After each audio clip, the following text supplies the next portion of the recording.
para pemain MU mulai mempertanyakan taktik Erik ten Hag. Demikian isu yang dilempar The Sun. Tabloid gosip Inggris ini melaporkan sang gaffer membuat pemainnya duduk diam dan mendengarkan selebrasi pemain lawan selesai laga versus City. United menderita kekalahan kelima mereka di musim Liga Premier setelah memainkan 10 pertandingan sejauh ini. Kini para pemain dilaporkan mulai kehilangan kepercayaan pada kemampuan manajer mereka untuk mengubah nasib mereka. Ten Hag menegaskan pemilihan timnya bersifat taktis dalam permainan, dengan Victor Lindelof, bek tengah berkaki kanan, ditempatkan sebagai bek kiri dibandingkan Sergio Reguilon, dan Rafael Varane duduk di bangku cadangan dengan Harry Maguire dan Jonny Evans lebih disukai di tengah pertahanan. Menurut The Sun, para pemain mempertanyakan tentang pilihan dan taktik lain dalam permainan. Anthony terlihat menggelengkan kepala dari bangku cadangan ketika dia tidak dimasukkan sebagai pemain pengganti, dengan Mason Mount lebih disukai sebagai ancaman menyerang untuk mencoba mengubah permainan di babak pertama. Alejandro Garnacho juga dimasukkan sebelum pemain Brasil itu, yang harus menunggu hingga menit ke-85 untuk diperkenalkan, dan kemudian beruntung tidak mendapat kartu merah setelah pertengkarannya dengan Jeremy Doku. Ten Hag murka kepada timnya setelah pertandingan, mengatakan bahwa mereka tidak akan pernah bisa bermain seperti tim Ajax yang sukses. Ia mencontohkan perbedaan pemain antara kedua tim.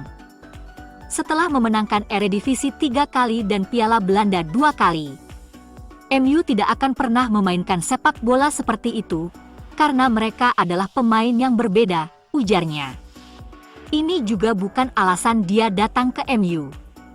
Mereka memainkan sepak bola yang berbeda dari yang ditunjukkan di Ajax, karena manajer tidak bisa bermain dengan cara yang sama. Para pemain memutuskan cara mereka bermain. Ruang ganti Manchester United dikabarkan bergejolak pasca dibantai tetangga mereka. Para pemain percaya sesi latihan intensif Erik ten Hag berkontribusi pada kelelahan dan cedera. Menurut ESPN, para pemain merasa bahwa lebih banyak waktu dapat dicurahkan untuk pemulihan, guna mempersiapkan skuad menghadapi hari pertandingan dengan lebih baik. Belakangan muncul selentingan bahwa para pemain Manchester United khawatir sesi latihan intens Erik ten Hag itulah yang telah menyebabkan masalah cedera yang merusak skuad. Setan Merah mengalami musim lalu yang sangat melelahkan, di mana mereka memainkan lebih banyak pertandingan dibandingkan tim manapun di Eropa. Rumor seperti ini yang mempertanyakan cara seorang manajer dalam melatih memang meresahkan. Jika sesi latihan yang intens menyebabkan kelelahan, maka Ten Hag bertanggung jawab untuk menyelidikinya dan melakukan perbaikan. Dia ingin timnya memainkan sepak bola dengan tekanan tinggi dan menyerang. Para pemain harus sangat fit jika mereka ingin menekan lawan di sebagian besar permainan. Jika para pemain kehilangan seluruh energinya di tempat latihan, mereka akan cepat kehabisan bensin selama hari pertandingan. Manchester United mungkin akan segera mencari pengganti Jadon Sancho di bursa transfer Januari, dan pakar transfer Fabrizio Romano telah memberikan kabar terkini internal eksklusif mengenai situasi tersebut. Menurut The Guardian, rekan satu tim Sancho telah mendesaknya untuk meminta maaf demi menyelesaikan situasi saat ini, dengan sang pemain terpaksa berlatih bersama skuad U18 saat ini.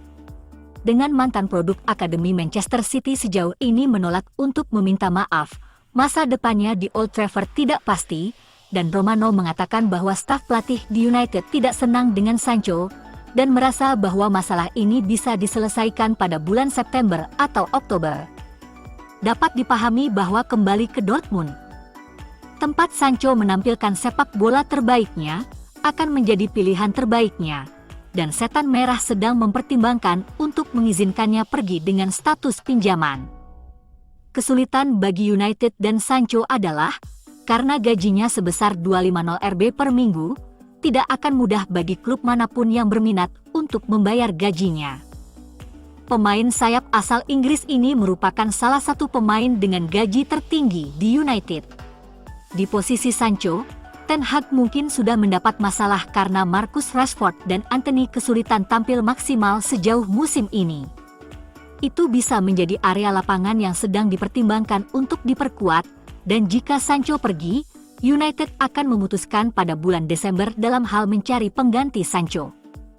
Jurnalis Italia itu menambahkan bahwa hal itu terjadi tahun lalu, ketika klub mengadakan pertemuan untuk memutuskan striker mana yang akan didatangkan, dan mereka kini kemungkinan akan menunggu hingga akhir tahun setelah situasi Sancho teratasi. Penampilan buruk semua pemain sayapnya bisa memaksa United untuk mendatangkan penyerang tingkat atas. Salah satu pemain yang ditakdirkan tampil di Premier League dalam waktu dekat adalah winger Napoli, Vicha Kvaratskhelia. Pemain sayap Manchester United, Amad Diallo, telah mengambil langkah signifikan dalam pemulihannya dari cedera lutut serius. Winger Pantai Gading itu sudah absen sejak awal pramusim karena mengalami cedera ligamen lutut. Diallo menikmati masa pinjaman yang mengesankan bersama Sunderland musim lalu dan dinobatkan sebagai pemain terbaik Black Cats tahun ini. Mantan pemain sayap Atalanta itu berharap bisa masuk ke tim utama United musim ini setelah menghabiskan 1 tahun di Timur Laut, tetapi cederanya menggagalkan peluangnya untuk tampil mengesankan bagi Erik ten Hag di pramusim. Namun kabar baiknya bagi Diallo adalah dia kini hampir bisa kembali, dan dia bisa berlatih di lapangan rumput di Carrington hari ini. Mayoritas skuad Ten Hag diberi hari libur setelah kekalahan dari Manchester City, tetapi Diallo berpartisipasi dalam sesi individu.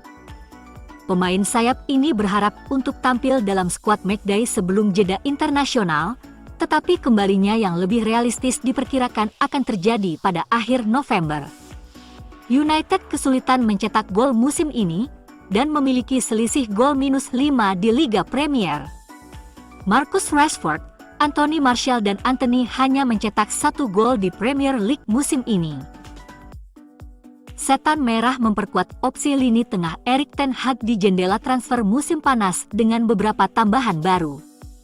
Mason Mount menyelesaikan kepindahan senilai 60 juta pound dari Chelsea, sementara pemain internasional Maroko, Sofyan Amrabat, bergabung dengan kesepakatan pinjaman selama 1 musim dari klub Italia Fiorentina. Meskipun merekrut pemain baru pada musim panas ini, MU terus menjelajahi pasar untuk mencari target lini tengah baru yang potensial. MU tampaknya ingin tetap membuka pilihannya, karena Christian Eriksen dan Casemiro akan berusia 32 tahun depan, dan tampaknya ada ketidakpastian seputar masa depan jangka panjang mereka. Juara Inggris 20 kali itu telah mengidentifikasi rekan senegara Eriksen, Nicolai Vallis, sebagai opsi yang memungkinkan. Setan Merah mengirim pengintai untuk mengawasinya beraksi dalam kemenangan kandang 2-1 hari Minggu atas FC Noord-Jylland. Pemain berusia 27 tahun itu memberikan kesan positif setelah mencetak gol kemenangan pada menit ke-64 untuk membantu timnya meraih 3 poin. Berkat gol kemenangannya, gelandang serang tersebut kini telah mencatatkan 6 gol dalam 12 penampilan liga musim ini. Aston Villa dan Southampton juga mengirimkan pengintai untuk menonton Vallis di akhir pekan, sementara perwakilan dari Real Betis, Marseille, Wolfsburg, dan PSV Eindhoven juga hadir. Brøndby berada dalam posisi yang relatif kuat dalam menegosiasikan penjualan. Dengan Vallis terikat kontrak hingga Juni 2026. Pemain Denmark yang melakukan debut internasionalnya pada September lalu telah mencetak 12 gol dan menyumbang 7 assist dalam 38 pertandingan sejak bergabung dengan Brøndby dari Silkeborg pada 2022. Arsenal dilaporkan telah memasuki perlombaan untuk merekrut Dino Klapija, mengancam akan mengganggu pengejaran Manchester United terhadap bakat Kroasia tersebut. Ketertarikan MU terhadap pemain berusia 16 tahun itu sudah terlihat sejak Agustus. Lahir di Amerika Serikat, Klapija pernah bermain di Akademi New York City ketika ia masuk ke tim nasional U16 Amerika Serikat. Pada bulan Maret, ia kemudian pindah bersama keluarganya kembali ke tanah air mereka di Kroasia, di mana ia menandatangani kontrak muda dengan Dinamo Zagreb, mewakili tim U17 mereka. Saat siap menandatangani kontrak profesional dengan Zagreb, Klapija direkrut oleh rival lokalnya Kustoija pada bulan Juli. Pada bulan September, terungkap bahwa United bukanlah satu-satunya yang mengincar bintang yang sedang naik daun tersebut. RB Leipzig disebut-sebut sebagai klub lain yang mewaspadai Klapija. Meski klub-klub besar seperti Chelsea, Barcelona, AC Milan, dan Juventus diyakini telah memantau sang striker. The Daily Mail mengklaim bahwa United dan Leipzig telah muncul sebagai kandidat terdepan untuk mendapatkan pemain berkewarganegaraan ganda Amerika Kroasia itu. Kini, tampaknya jalan United untuk merekrut Klapija semakin sulit. Laporan tersebut mengklaim bahwa United dan The Gunners bersedia membayar biaya 5 juta pound yang diminta Kustoija untuk pemain tersebut, serta persentase dari penjualan pemain tersebut di masa depan.